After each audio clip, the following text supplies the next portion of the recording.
Here's some development from the real estate space. In Mumbai, Godrej Properties and the government of Singapore, we understand, have called off talks to invest in Godrej in Jet's much publicized Bandra Kurla complex project. Priyanka Ghosh has more details on why exactly that's happened. Priyanka, what's going on?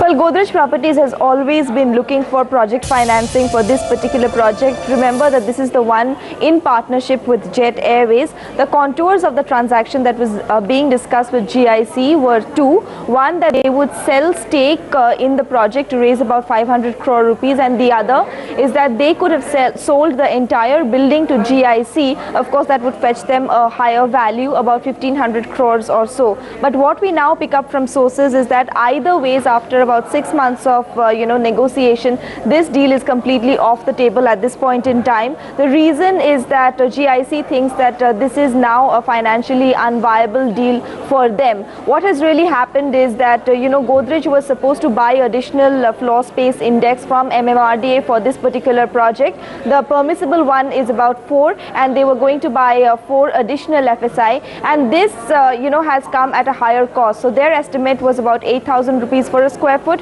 and what they have gotten is about 12,000 rupees for a square foot, and therefore this has really compressed the margins to be made for this project. This of course has been coupled by the fact that although this is a prime area, there is now an oversupply situation in Bandra Kurla complex. So GIC was reluctant to really take a very futuristic position in this particular area. We of course contacted Godrej Properties for a comment, and they refused to comment on the story, but we pick up from sources that they still continue to scout for funds for this particular project. With that, it's back to you.